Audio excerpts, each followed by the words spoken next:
Bueno, continuamos con la clase, este es el segundo video, pero seguimos con los Power que después ustedes tendrán en el campo virtual, además de la bibliografía. Bueno, venía diciendo Marisa Herrera ya en el 2014, cuando todavía ¿no? se estaba trabajando en el nuevo código intensamente.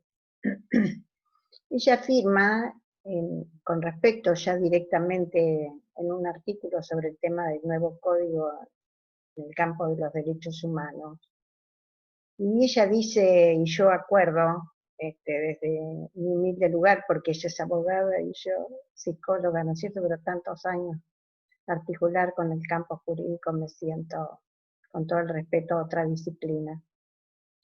Me siento parte tanto en la interacción como en la alegría que me producen estas transformaciones.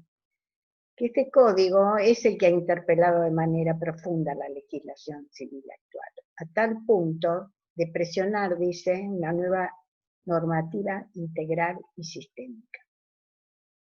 Y sigue diciendo, el principio de igualdad y no discriminación, el principio de libertad e intimidad, el principio de realidad, el reconocimiento de diversas formas de vivir en familia, el principio de autonomía progresivo de niñas y adolescentes, como les venía diciendo que para mí es un principio muy importante, el derecho a vivir en familia, el principio de solidaridad familiar, y todo ello transversalizado por la protección al más débil, y junto a ello la obligada perspectiva de género, ya que en muchas ocasiones las más débiles, en función de una perspectiva de género donde nos damos cuenta, ¿no es cierto?, de cómo se estableció el vínculo entre las parejas, ¿no es cierto?, donde la mujer queda en una cuestión de asimetría porque en muchas ocasiones es el hombre el que tiene el poder de las decisiones, el poder del dinero, ¿no es cierto?, el poder que le da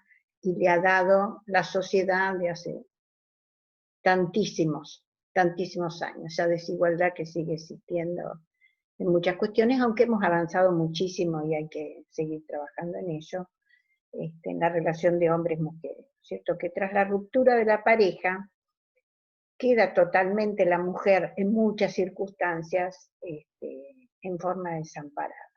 Sé que este es un tema complejo que genera también mucha controversia, pero bueno, acá lo estamos nombrando, ya en algún momento se podrá ir entrando en temas específicos para responder seguramente a esas controversias. En ese marco, dice, ¿cuáles son entonces los principales cambios que se propone este nuevo código? Esto es lo que se pretende sintetizar en el próximo punto, la forma en que estos se plasman en esta especialidad y cómo cambian y mejoran la vida de las personas. Entonces, podemos decir que los puntos generales que dejan visible a una nueva mirada, y acá vuelvo a marcar yo, ¿no?, que evidencia un rupturismo, pero mencionando ahora palabras de Aida Kalmayer de Carlucci, donde ella dice, la familia en este nuevo código aparece como concepto vinculado a la cultura y no a la naturaleza. Dejamos de hablar de singularidades para entrar a la pluralidad de formatos familiares. Y esto es lo que venía diciendo, ¿no es cierto? Pasar de la biología a la cultura, ¿no es cierto?, es un cambio fuertísimo, porque esto nos va dando sentido a la perspectiva de derechos humanos y a la perspectiva de género, donde es la cultura, de alguna manera, que atraviesa todas las problemáticas que viven las familias. Miren, yo cuando hice el curso de investigación sobre la aplicación de la ley de violencia familiar en Capital Federal, que en ese momento estaba todavía la doctora Grossman, y como les dije, bueno, Marisa estaba también en esos seminarios porque era tan jovencita ella y recién lo estaba haciendo, bueno, yo no era jovencita, pero era tan interesada en estos temas y bueno, como eran seminarios interdisciplinarios, pude ya como psicóloga entrar a hacerlo. Y bueno, hicimos un trabajo de investigación liderado por la doctora Grossman con respecto a la violencia familiar, y vimos, pero cantidad de expedientes, cada una ella iba hablando, ¿no es cierto?, con los juzgados, y fuimos directamente ver los expedientes. Y fue muy fuerte en esa relevación de datos concretos, la cantidad de mujeres que aún estando en proceso jurídico, frente a la violencia familiar, el violento volvía a entrar a la casa. Entonces ella, me acuerdo, que decía, bueno, dice, todavía esto le falta mucho para transformarse, pero yo les digo una cosa, esto es una cuestión cultural. Y ella hacía hincapié, ¿no? Éramos muy poquitos. En ese curso creo que había más trabajadores sociales, la única psicóloga era yo. Pero ella nos hacía hincapié en esta cuestión de mirar la violencia, mirar todas las temáticas que pasaban en la familia desde un punto de vista cultural. Bien. Esto fue en el año 2000, miren, tuvo que pasar 15 años para que apareciera este nuevo código con esta visión que tenía esta mujer tan visionaria y tan revolucionaria que fue con su creación de posgrado en Derecho de Familia, y acá en este código sí, entonces pasamos de la naturaleza a la cultura. También dice Aida Kalmayer de Carlucci, el proceso de constitucionalización tiene que ver, ¿no es cierto?, con el tema de empezar a ver el derecho de familia con esta fuerza de proteger derechos de las familias y ser inclusivo con todas las transformaciones que se iban dando en los formatos familiares y que llegaban a la justicia porque ya eran un hecho social, pero no había leyes de protección. Problemas reales, decía ella, y no puras abstracciones. Un poco lo que yo les decía, que los derechos humanos existen de hace mucho tiempo, pero mientras sea solo una abstracción y no sea una acción concreta de protección frente a sujetos, mujeres, hombres, niños, niñas, adolescentes y familias, es como que el derecho humano queda solo en el campo de la teoría.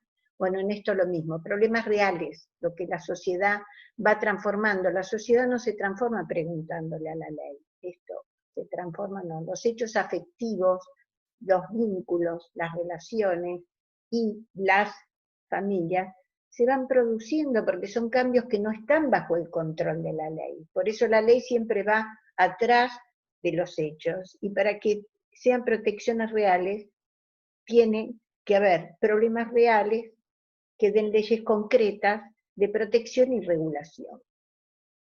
Problemas reales a las uniones de personas del mismo sexo. La apertura al afecto como un concepto jurídico, esto es absolutamente revolucionario. Si bien los afectos y los vínculos han existido siempre, pero que en el campo jurídico se tome en cuenta, esto es como una revolución, ¿no? La familia no matrimonial, o sea, la familia, ¿no es cierto?, que se hace de unión por convivencia. La familia ensamblada, que esta fue una de las primeras transformaciones, ¿no es cierto?, saliendo de la familia nuclear, la familia monoparental, que esto siempre ha existido, una madre sola criando un hijo, bueno, también algún que otro hombre criando solo a su hijo, pero lo común, la famosa figura de la jefa de hogar, ¿no es cierto? Esto existe como la ensamblada de hace muchísimo tiempo. Las familias integradas por padres que no han alcanzado la mayoría de edad, lo que sería, ¿no es cierto?, el embarazo adolescente. Y esta obligada perspectiva en derechos humanos, o como dicen ¿no?, los abogados en la jerga jurídica, la constitucionalización del derecho privado.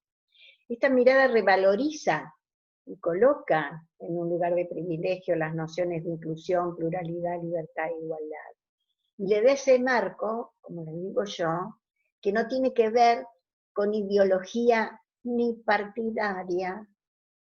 Sí podemos decir política porque la política es una acción y una herramienta que nos permite, ¿no es cierto?, generar políticas públicas y generar leyes. Pero hago la distinción porque pareciera ser que cuando uno, como les decía antes, ¿no?, asocia un constructo solo a ideología, empiezan a aparecer como los rechazos a cuestiones que son muy importantes para el avance de sociedad. Entonces, esta mirada y esta constitucionalización, y esta mirada con perspectiva de derechos humanos y por supuesto perspectiva de género, porque esa articulación, esas dos articulaciones van de la mano, esto le dan una fuerza y un valor a la inclusión, como decíamos, la pluralidad, a la libertad y la igualdad.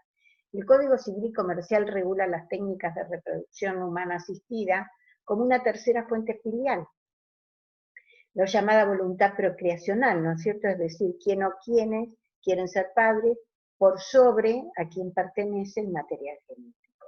Y esto no significa que algunos digan, bueno, pero entonces, ¿qué pasa con la identidad biológica? No, se preservan los lugares, ¿no es cierto?, donde se asiste al pedido de donación, se preservan los datos genéticos que van a ser, pero la identidad biológica existe y en marcos de adopción sabemos que es fundamental que ese hijo adoptivo tenga derecho al acceso de su expediente y saber, ¿no es cierto?, quién fue, cuál es su historia biológica de sujetos implicados. Bueno, ni que hablar en los aspectos, ¿no?, de apropiación de niños en la época de la dictadura. Ahí la dinámica de la identidad biológica es muy importante por la apropiación, por el arrasamiento que se hizo, ¿no es cierto?, de la identidad biológica. Pero en estos nuevos tiempos, mientras que siempre nos manejemos con los datos concretos de la verdad que el sujeto de derecho le pertenecen, la identidad biológica es una más. Sabemos que la identidad tiene una dinámica constante atravesada por todo lo que va pasando en nuestras sociedades, en nuestra cultura y en nuestra familia. Entonces, llegamos a esto que podemos decir familias, derecho civil, familias, derecho de familia, y un recorrido interesante en esta articulación y entrecruzamientos, ¿no es cierto? Derechos humanos, perspectiva de género, y familias en contexto, desde una mirada sistémica, pero respetando la subjetividad de cada uno de sus integrantes, y teniendo en cuenta que en cualquier espacio, singular o plural, singular o sistémico, singular intersubjetivo, o singular y comunitario o colectivo, si se vulneran los derechos humanos, tenemos que tener canales de acción.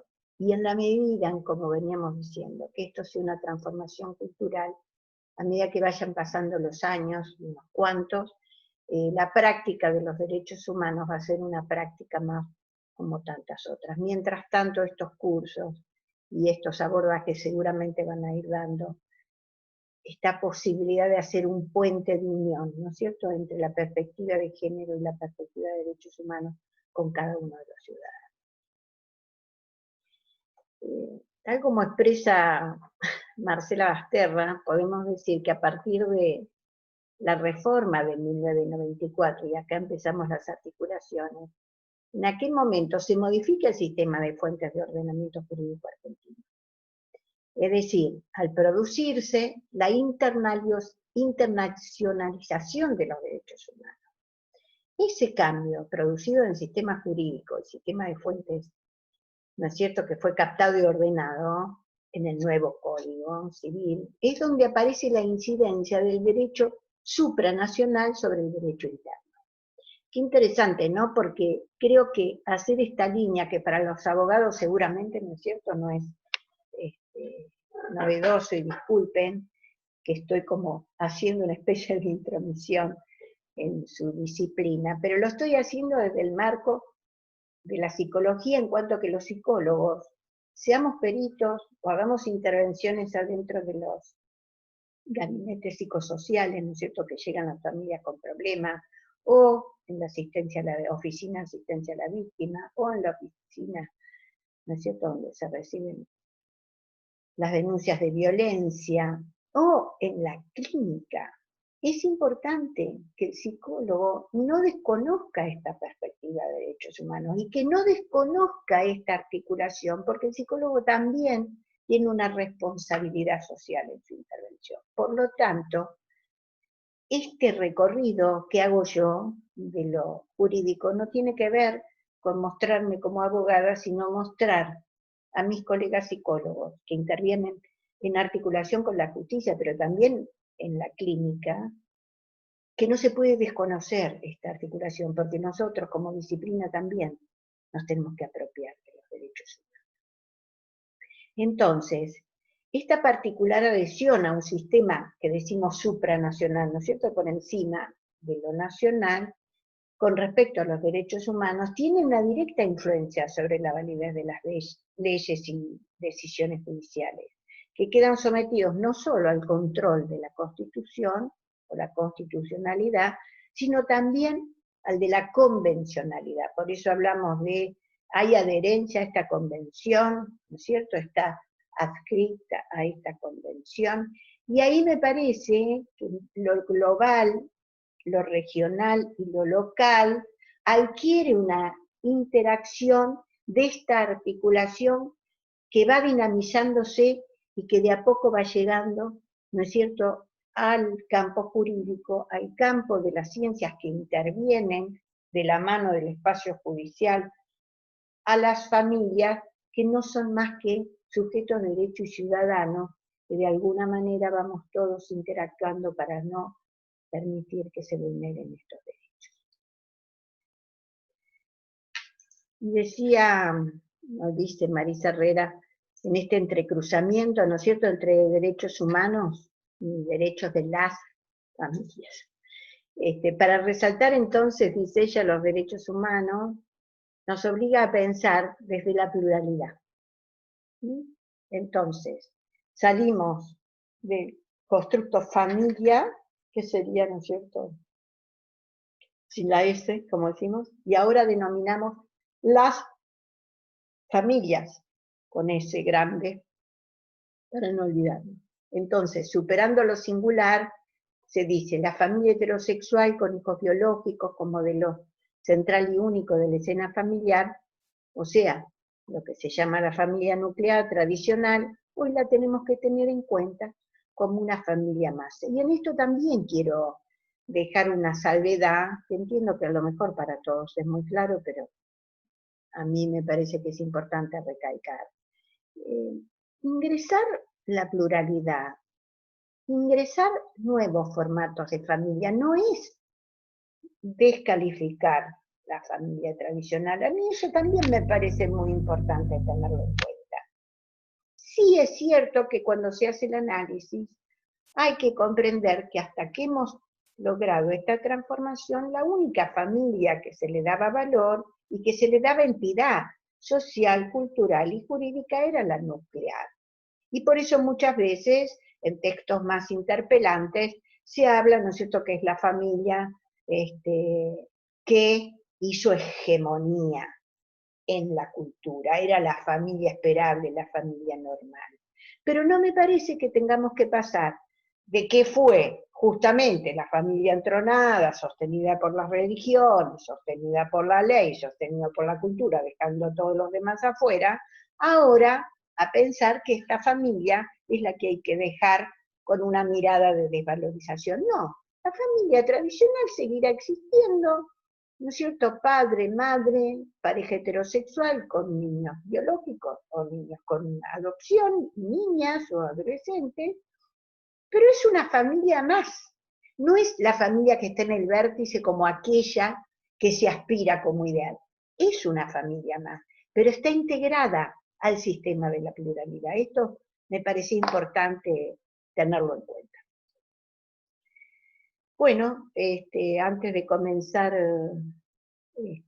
con la articulación histórica de cómo fue apareciendo, ¿no es cierto?, el respeto a la familia por los derechos humanos, voy a dar el cierre de este video, que quiero respetar los 15 minutos que me han dicho, y vamos a empezar con esta diapositiva en el próximo video.